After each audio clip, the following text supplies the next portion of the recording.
Welcome to Crash Concepts, where the economy, energy, and the environment are explored. Up next, fresh ideas and insights into the factors that are driving the world and shaping your future.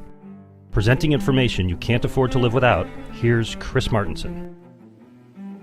Welcome to another Peak Prosperity Podcast. I am your host, of course, Chris Martenson, and today we welcome Jeff Clark to the program. Jeff is Senior Precious Metals Analyst at Casey Research, where he serves as editor of their widely respected Big Gold newsletter. Now, I've invited Jeff on to discuss all things gold and silver, as there are a lot of questions swirling these days about the price direction. Are they poised to surge after a year-long consolidation phase, or have they topped out? What impact will future central bank actions have? If you bought silver at $49 last year, will you ever see that price again? We'll delve into these along with a revisitation of the fundamentals for owning the precious metals, if they've changed at all during this conversation, which I'm really looking forward to. Jeff, thank you so much for being our guest today. I'm glad to be here, Chris. Thanks for having me. I want to start with a piece from your bio at the Casey Research site, which states that you are the son of an award-winning gold panner and that you helped to work with your family's placer claims in California, Nevada, and Arizona. What sort of an award was that?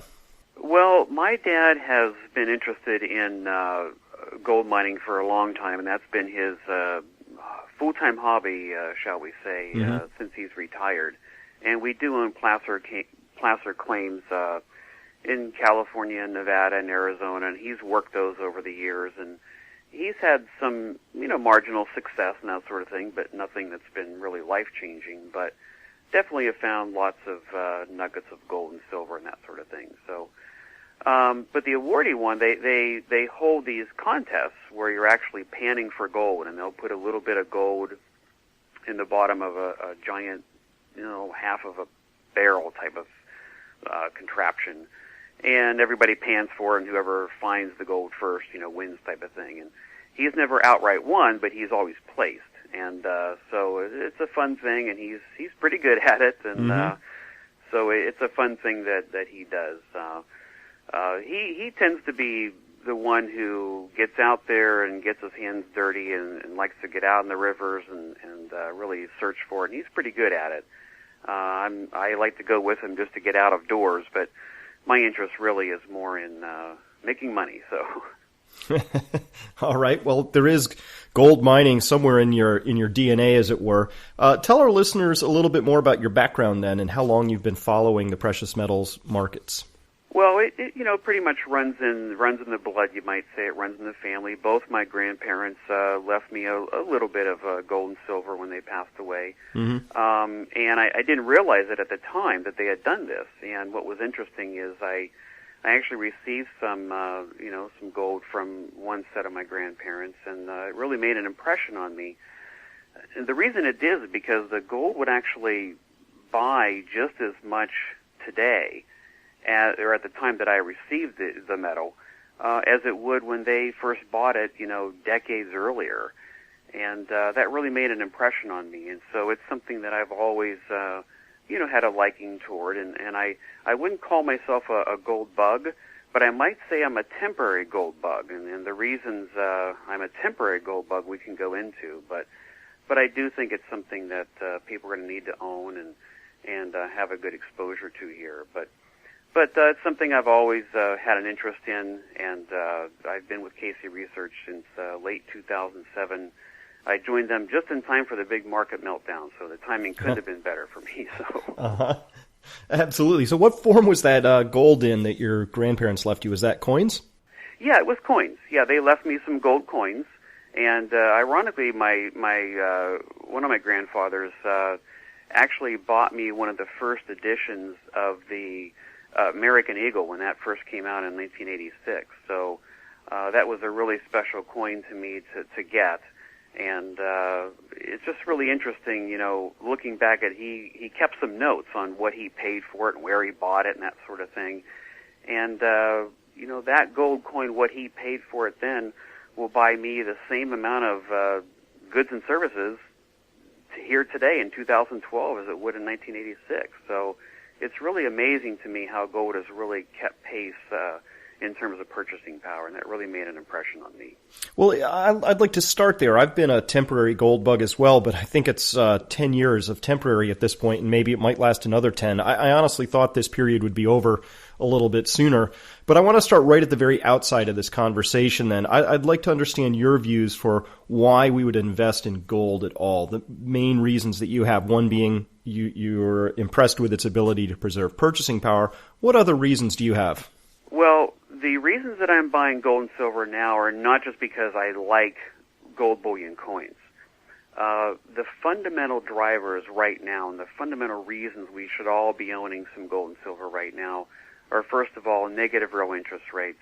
That's an environment that's very positive for gold. You can demonstrate that throughout history very clearly. Any kind of weak or negative growth economy is a time where you'd want to own gold. We certainly have that. And in fact, the outlook for many economies worldwide is not terribly positive. So not only are we weak now, but there's a weak outlook. So that makes owning gold and silver here even more important. You know, one of the biggest reasons, though, of course, is the massive deficit spending that we've had, the runaway debt we have, and all that can't be done for free. That's not consequence free. You don't get to do that forever without experiencing some kind of consequences. So, I mean, the Obama administration has spent roughly 50% more than they took in, and that's staggering to me.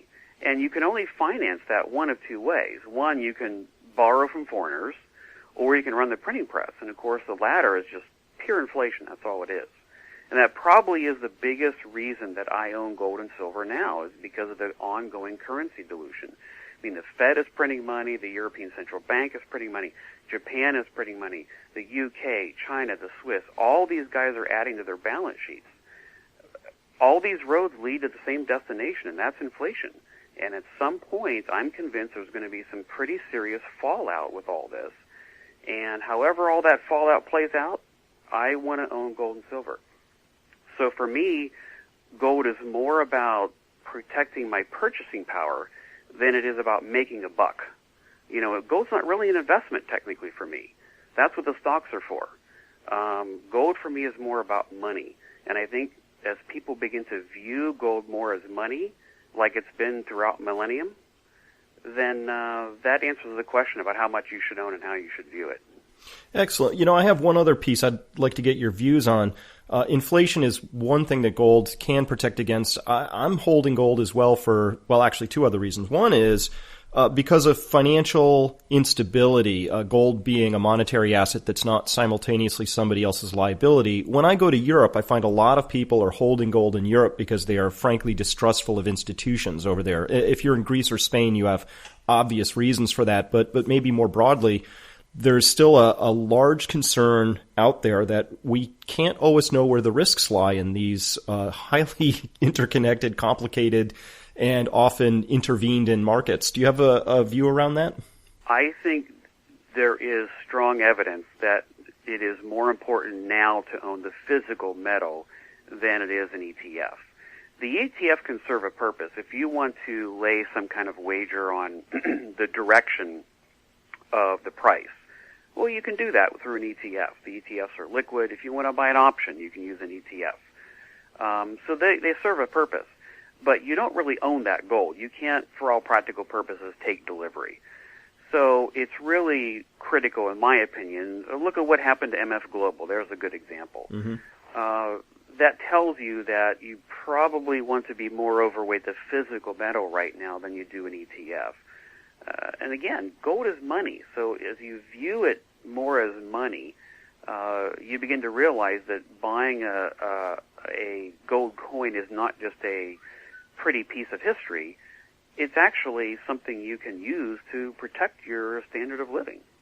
Absolutely. I'm wondering now, you mentioned before that gold and silver are both legitimate investments here. We've been talking about gold. I'm just wondering if we could discuss silver for a second. Do you have a different rationale for holding silver, or is it fundamentally the same as gold? Gold is, the demand for gold is financial demand, period.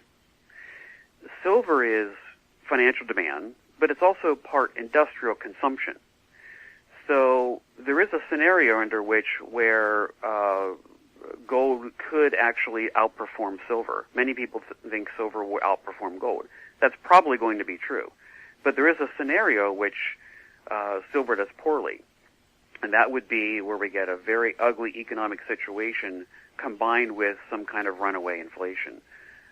If that happens, if we get a depression that's like that, then silver is going to be impacted, and it's not going to do as well as gold. So that's the reason we do recommend buying more gold than silver. Do I expect that to happen? Probably not. And I do think that silver is going to outperform gold by the time this is all over. But you do have to keep that point in mind, that silver is part industrial consumption. I mean, at least half the metal that's dug up every year goes to some kind of industry, not to investment. So you need to keep that in mind when you're considering your investments. Sure, I'm thinking about time horizons now, and before we talk the long horizon, where I have some interesting, I'd love to get your perspective on where silver is really going to go, considering depletion of known reserves and things like that. But hold that on the shelf for a second. The price action for gold and silver has been very range-bound for over a year now. What are the reasons for that, in your opinion? Well, the main reason is because we haven't had a new catalyst for either gold or silver.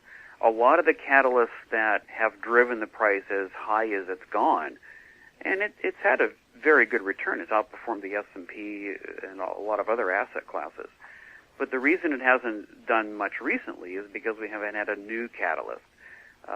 Negative real rates are very positive for gold and silver. Well, we've known that for some time now. That's been the case for a while.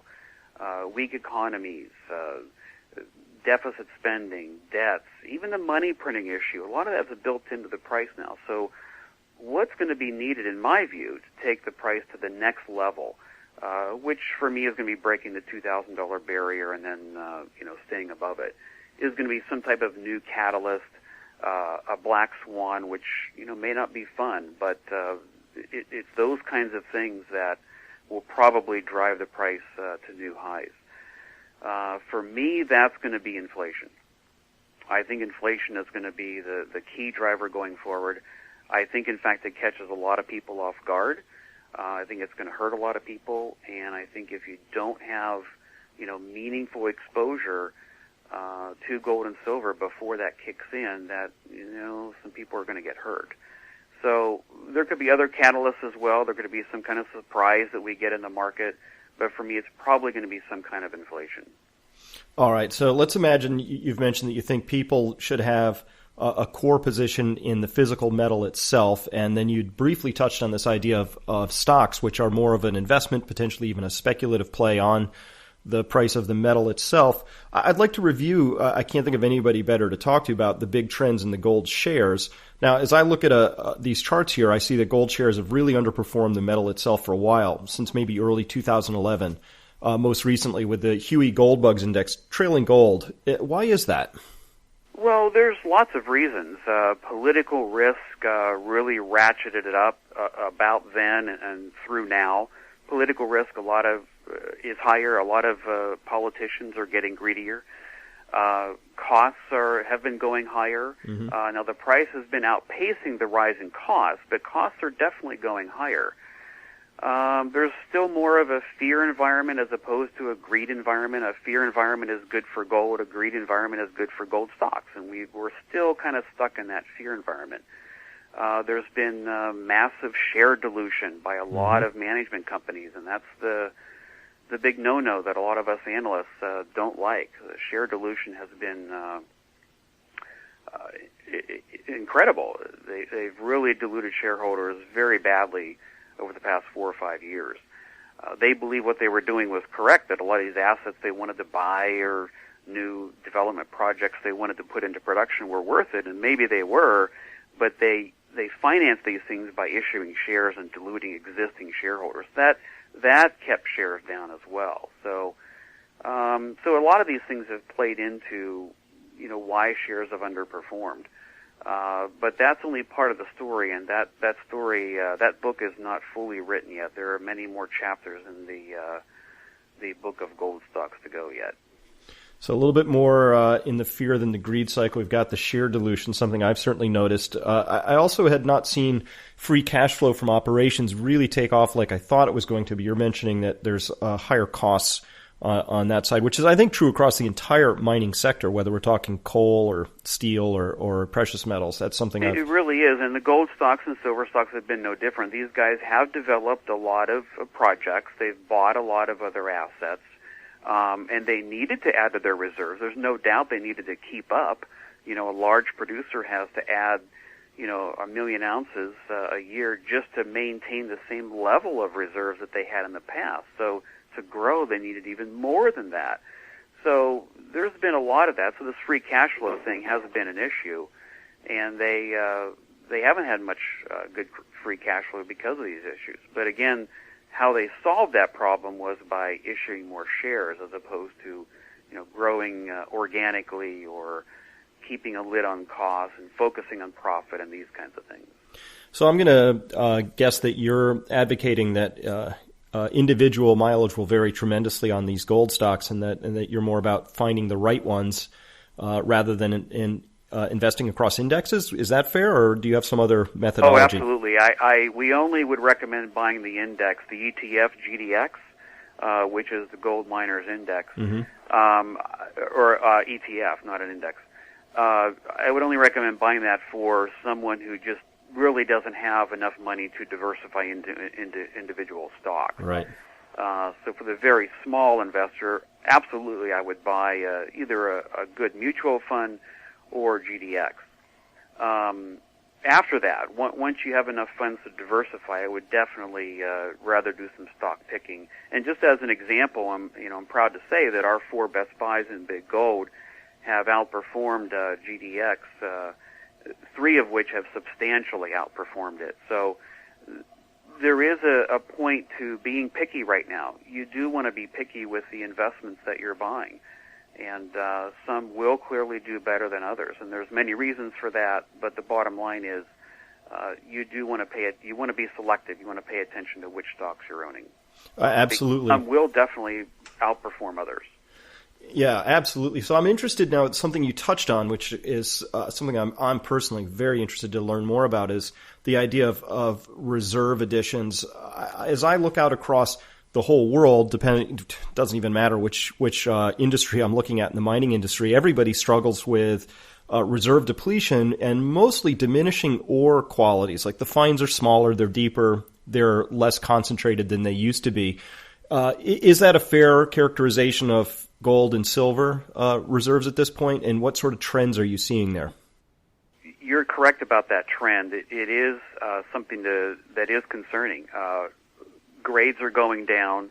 The number of large ore deposits being found is declining. A lot of the bigger mines are maturing. We haven't had a real large find in this cycle, maybe Aurelian, which was bought out by Kinross down in Ecuador, which isn't being developed, by the way. So you have a lot of issues like this, where supply isn't really growing.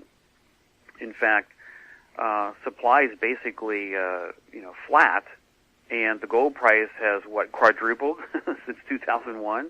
So you would think that supply would be increasing. It should be increasing, and it's not. And in fact, like you point out, grades are going down. So that's the trend right now, and that's a little concerning. In the big picture, I'm not terribly worried about that. Where that's going to be an issue is if we get some kind of mania in the gold and silver area, where supply just isn't sufficient to keep up with the demand. That would be a temporary thing, because I think in the long run, technologies will increase, and we'll find more gold through improved technologies and things like that. That's the big picture. But in the short term, it could be a concern, especially if we get a mania. Interesting. So against this sort of backdrop, I note, perhaps you've analyzed this, what's going on in South Africa. A lot of those big mines there are very mature, very deep. They're chasing some fairly marginal grades at this point in some of those mines. Do you see, is there any chance that those strikes down there are going to take one or more producers out of the game because they were sort of at the margins of what was viable, or will this all be put behind us at some point? Eventually, I think it gets put behind us. There is, as we talk, reason to think that, a lot of these strikes are getting solved. Not all of them are. But many of them are starting to work with the workers to try to get some kind of, wage that they want. It's still a live issue. It's not resolved. A lot of that, by the way, is pretty much built into the price. I don't think a lot of investors think they're going to go completely offline. South Africa, even though the production output has been in decline for years now, it's not going to go to zero, and it's not going to go away. Now, that said, I wouldn't necessarily invest there. There's just a myriad of problems with almost every imaginable problem you could think of with buying a gold stock is present with the South African producers. So I definitely wouldn't buy there. The big trends being there's sort of an instability, social and or political instability, plus increasing mining costs. Those sorts of factors are really starting to pinch there. There may be better opportunities elsewhere? Is that what you're saying? Absolutely. I mean, they have political problems. They have power problems. They have labor problems. They have cost problems. They have profitability problems. They have growth problems. I mean, every issue you could think of is present there. So we don't own or recommend any South African producer. Definitely, one issue to be aware of right now is, political risk. And so the political risk is high there, so we would avoid it, for that reason, among others. But you want to look for low political risk. You want to look for a company that's growing production. And that is one issue we've really focused on in Big Gold, is trying to find the next big producer before it becomes one and buying it now. You want to focus on a good, strong management team, and you want a strong balance sheet. So those are the things we would look for in the kinds of stocks we would pick. What, are you telling me that fundamental analysis still has a role in this computerized, high-frequency trading, technical analysis world? That's interesting because, a lot of analysts, I go with them on these trips, and they have their models and they have their numbers that they all crunch and everything, and that's all good and that's valuable. It's insightful, but it's not the whole picture. You have to look at the whole picture right now, and, trying to force a company into your model, isn't the whole picture. It's like looking at just one part of the elephant. So you do want to look at everything that's involved. And probably the two most important things right now are not the property. It's not the asset. It's the people running it, and it's the political risk that surrounds it. So you want to start with those things and then look at your model and your numbers and what kind of production would be. So people and politics. On the people side, is there would you suggest a shortage of really high quality talent out there, or is this just you really need to find a fully mature management team that knows how to both find and run a company? Well, on the exploration side, on the junior side, you want someone who's had a degree of success, and we have what we call our Explorers League, which are individuals that have demonstrated continued success. They've had at least 3 economic finds or more. So betting on someone who's had, that level of success in the past is a pretty good bet. On the production side, you just want people that have experience, that have done what they said they're going to do. I just can't tell you how important that is. There are management teams that have good goals, and you may like them, and they have a good piece of property, but if they don't follow through and do what they say they're going to do, that's a huge red flag for us. And, we've been burned by that with a company recently, and we had to sell for a small loss because I just became increasingly uncomfortable with the management team and what they were doing and what they were not doing.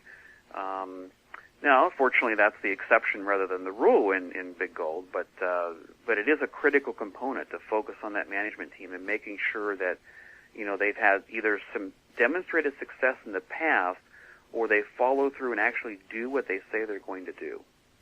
Now, we've had a lot of people suggest to me personally and more broadly across the airwaves out there and print and other means that gold is in a bubble. and that it's been in bubble territory for a long time, and you look at its 10-year price rise. Where do you think we are in the arc of gold prices at this point? Is there anything to suggest that we're in a bubble or anywhere close to one? No. No. I really, years ago when this idea of gold being in a bubble first came up, I would kind of laugh at them. Now I'm getting irritated by these people. Just saying that gold's in a bubble it's ridiculous. Did you know that the S&P doubled from its 2009 low? So if the S&P has doubled in 3.5 years, well, maybe that's a bubble. I mean, gold's up about 140% in the same time frame. So if gold's in a bubble, well, then the S&P's in a bubble. So these analysts and Main Street people that keep saying gold's in a bubble, maybe they need to look at their own assets and realize that, well, gee, if gold's in a bubble, then the S&P is too. We should dump everything in the S&P. Well, that's ludicrous. The S&P is not in a bubble, and neither is gold. So a bubble really requires two things. First of all, the price has to be in a runaway mode. It has to be truly soaring. And I don't mean 30%, a year. I mean 30%, let's say in a week. Mm-hmm. I mean, the gold price doubled in 6 weeks in 1979, 1980. It doubled in 6 weeks. Mm-hmm. That's a bubble. That's a mania. We haven't had anything like that. We haven't had the internet stock craze. We haven't had the real estate craze. We haven't had anything like that in the gold market at this time around. So we're not in a bubble. And the second thing you need is you need widespread participation by the public. Mm-hmm. And we have not had that either. We've had nothing like that. Most reports say that, 1% of the population owns any form of gold or gold stock. So has your taxi driver told you to buy gold? How many friends of yours are telling you to buy gold? How many shows on CNBC do we see that are devoted to how to get rich in gold stocks? So we haven't had any of that. So we're not in a bubble. Now, interestingly, I do think we go into a bubble, and that's probably going to be because of the currency dilution that just is continuing to go on. I think that forces us into some kind of inflation, and I think people run to gold as a result, and I do think we'll get a bubble in it. Anybody listening to this right now, you can do the same test I will do when I have Thanksgiving with my extended family this year, or Christmas if you're listening to this later, or holidays. Just when you're at your family gathering, just poll. Find out how many people have bought investment gold in the past year. Not because their broker said we're going to put you in a little GDX, but I mean physical position, a core position, or on their own said they want to get into gold in some way, shape, or form. And if your family's anything like mine, you will be hard-pressed to find a single new candidate to the gold club this year. That's exactly right. And just because gold is talked about in some headlines on CNBC or whatever you might read or watch, it doesn't mean that it's in a bubble. It's in the headlines just because it's making new highs. That doesn't make it a bubble. Absolutely. Now, you touched on one of the things that's near and dear to my heart is this idea that there may be some form of a currency crisis in the future. You hinted at it. I'm going at it more directly. You said that there's a lot of currency printing and that this will lead to an inflationary event. That's one form of a currency crisis. There could be other forms out there. And one of the reasons that I do like to hold gold is because to me, it has an embedded option value in it. And that option is this. Sooner or later, there may be a world currency crisis, not 100% chance, but some decent chance for me, 25% chance over the next 5 years, say. And if that comes to pass, we will have to come up with some sort of solution to that. And more likely than not, we'll have to revert to some form of a gold standard, not because it's ideal, but it's because the only thing we know for sure that works to balance international payments in an appropriate scale that people can trust. Yeah, so you've heard certainly Robert Zoellick talk about it as president of the World Bank, I believe. So what are your thoughts on the potential for gold to get remonetized on the international stage? Any chance of that? I certainly think it's possible. Going to a gold standard is certainly possible at some point, and I think the forces leading us to it will grow. I think the cries for going to a gold standard will increase, especially as we get deeper into debt, as our deficit spending doesn't get under control, as our borrowing continues to increase. All these things, and of course inflation. So I think it's very possible that there could be serious consideration for going back to a gold standard.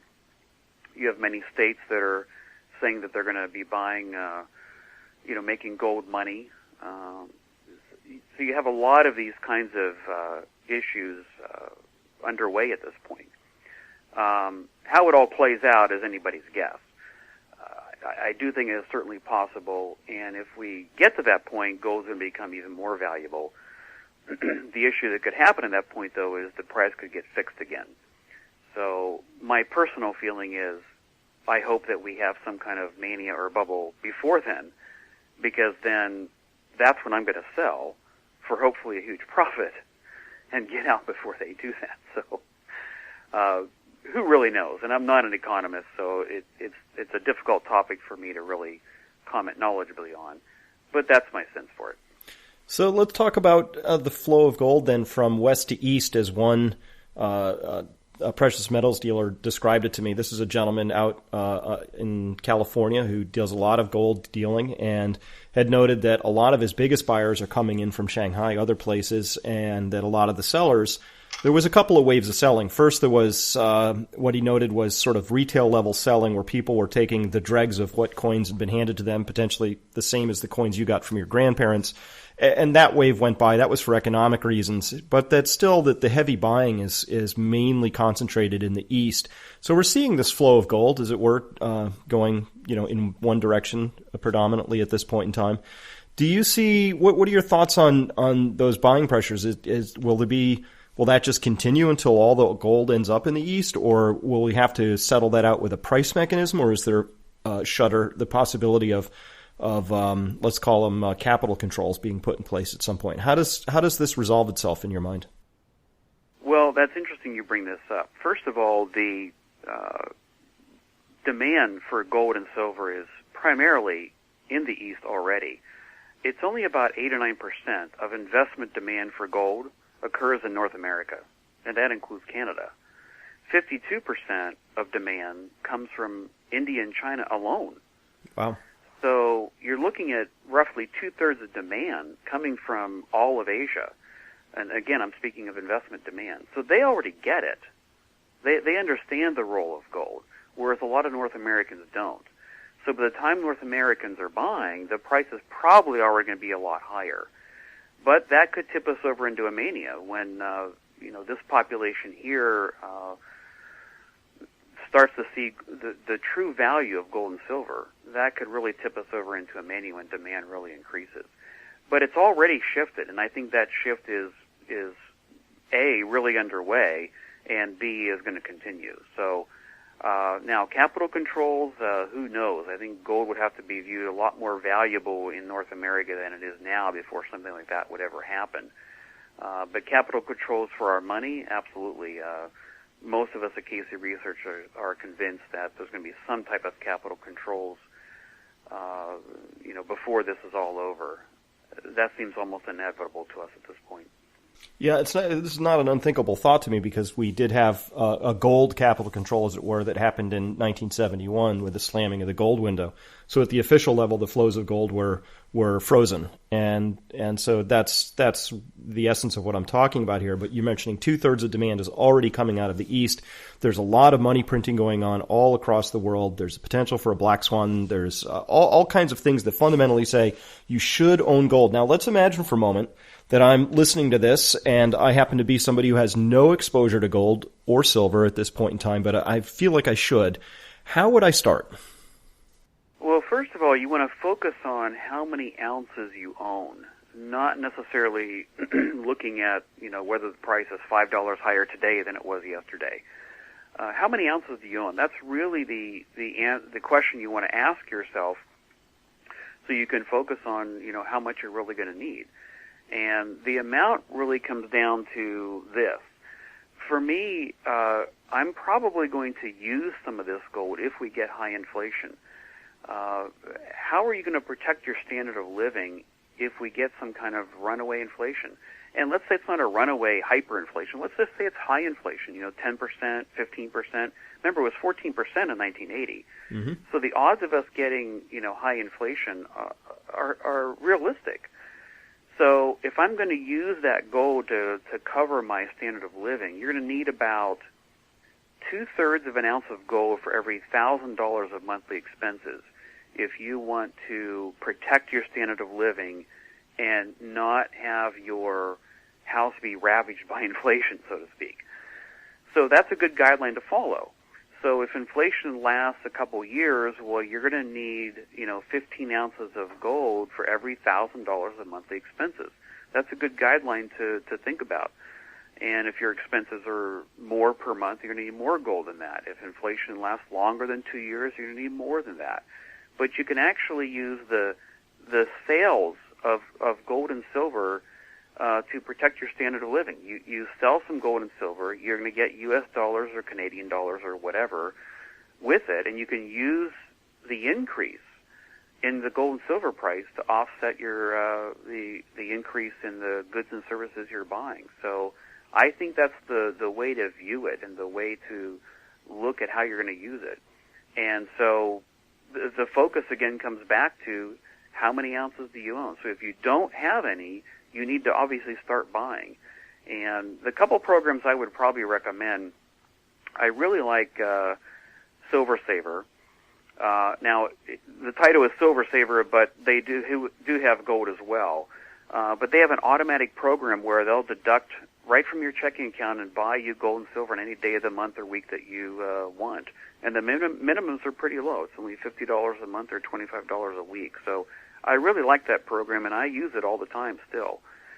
The other one is Hard Assets Alliance, and the minimum there is $5,000 for a purchase. So it's probably for a medium or high net worth person. But if that's you and you don't have any gold, boy, that's a really attractive program because first of all, it can all be done online. It's very simple. It's no more complicated than buying GLD. The premiums are very low, and the reason they're so low is because they actually bid your order out to a network of dealers. Anywhere from 10, 12, 14 dealers are competing for your order, so you always get the lowest price automatically in terms of premium.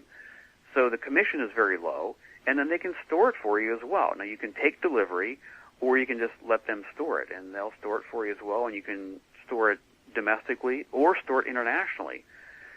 When you go to sell, you can do it all online and get the proceeds, wired to you in a day or two. So it's a very attractive program. It actually replaces the need to even own GLD for that matter. So, but if you don't own any, the bottom line is you need to start buying, and those are two good programs that I would look at. Absolutely. And in the interest of disclosure, I should note here that Peak Prosperity does have a relationship with the Hard Assets Alliance, and you can find out more about that. We'll put a link at the bottom of this that you could follow. It's a great program. We are one of the founding members with Casey on that because we really like what that program has to offer. And I want to echo here that the one thing that makes sense to me is that if somebody doesn't have exposure to gold or silver, but let's start with gold first, they really have to get that going. You should really have some. And price, I'm totally price insensitive. When I first started buying gold and silver, I got to tell you, Jeff, I was watching the price like 20 times a day, and every wiggle counted, and it really mattered, and I might lose some sleep. I almost don't even track the price anymore because I set my ounces aside a while ago, and I have the luxury of being heavily in the green on those. But at the same time, I no longer really care about the dollar price of gold. I care about gold tracking against all kinds of other things, and that would be gold against the S&P, gold against house prices, gold against college tuition, gold against the price of oil. On all of these bases and many more, I find that gold, all the charts, when you look at those relationships, gold is doing just fine. It's exactly where I want to be. And I know, like you, that there's going to be a day when I'm going to need to transition out of my gold holdings into something else. I don't feel we're there yet. In fact, I feel like we're still years away from that moment. In your own sense, where do you think we are in this gold story? This inflation that might be arising. Do you see that? Is that something that could arise next Tuesday, or is this something really you've set your dial for several years from now? I don't have a dial set. I'm just holding gold and continuing to accumulate until it comes, because I'm personally convinced that it's going to come. So the longer it takes, the more time I have to, get myself prepared for it and accumulate enough metal to make a difference. I own, for my income level and portfolio size, I own a fairly high percentage of bullion. It's about 13-14%. I don't mind sharing with you. And my fear is that that's not enough. Mm-hmm. So Doug Casey, as you might imagine, owns a lot of gold and silver bullion. He's still buying. He's afraid he doesn't have enough. So our view is that it's going to come at some point, and it could be nasty. It may not. Let's hope it's not. But if it is, you want to be prepared. And if there was ever a time to be overweight gold and silver in a period of history, this is it. Yep. I mean, all the signs are there. So when does it occur? Who really knows? My personal sense, it's probably not going to be in 2013. It's probably more like 2014. But that's okay with me, because it gives me time to make sure I'm as prepared as I really want to be. Yeah, 3 great points in there for me, Jeff. One is no time like the present. Second is, well, we still have the gift of time, so let's use it wisely.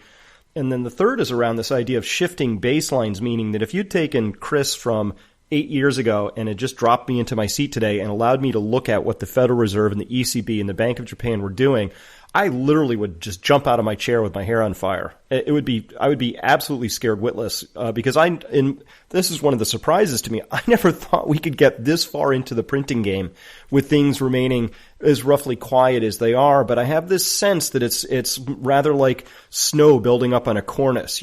We've been lulled into this sense of complacency. Now people go, oh, $1 trillion deficits. Oh, another $1 trillion of QE. And, we can't make sense of those numbers. And at the same time, those represent to me the additional accumulation of potential energies for something that could happen. And like you, I'm really hopeful, double fingers crossed, that it's not going to be bad. But history suggests that A, it's going to happen, as there's really no way to avoid it, and B, I'm worried that the risks seem to be accumulating, not being minimized or lessened as we go forward in time. Do you share that? Oh, what the politicians are doing is the exact opposite of what they need to be doing. We continue adding to our debt. We continue raising the debt ceiling. We continue deficit spending. We continue borrowing money. And, of course, we continue printing money. We're doing the exact opposite of all the things that would lead us away from inflation. So yes, I think that's an important point. What I'll add, though, is that inflation has occurred very quickly, very rapidly, very suddenly, many times in the past, just in the recent history. If you look back at the high inflationary times just in the past 100 years here in the U.S., many of those that hit 12, 14, 15%, 2 years prior to then, the CPI was completely benign. It was 1%, 2%. I think at one point it was like 4%. And then all of a sudden, within 24 months, it was 12%, 14%. So it can happen very suddenly, and my fear is that's what's going to happen this time. People are, just like you said, they're in a lull. No one's expecting it. The CPI is low. Nothing's really happened with all this money printing. There's been no fallout. But I think that's the critical point. You can't do these kinds of things that we're doing forever and not experience any consequences.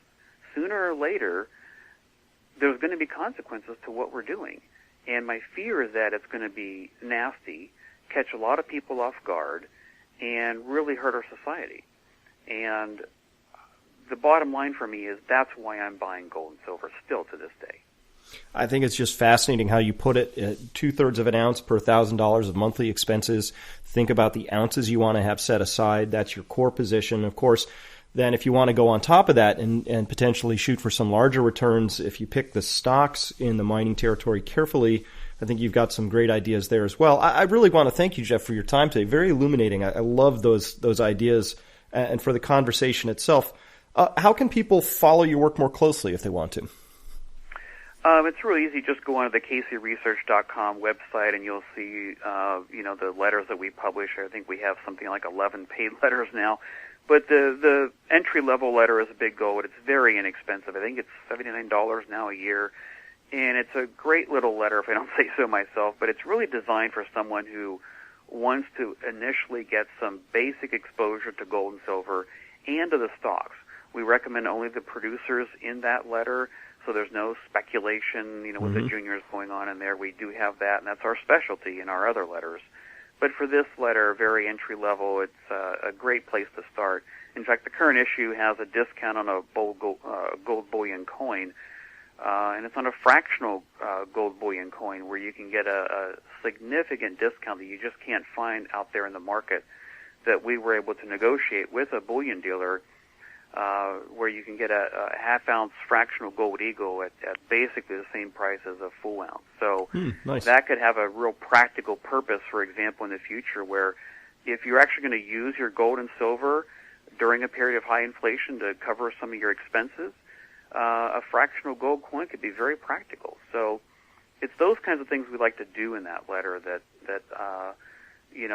make me think I'm really on the right track here with what I'm bringing to subscribers. Well, fantastic. We've been talking with Jeff Clark. Hey, Jeff, really enjoyed myself. I hope we can do this again sometime. Very good. Glad to be here. Yes, let's do it again.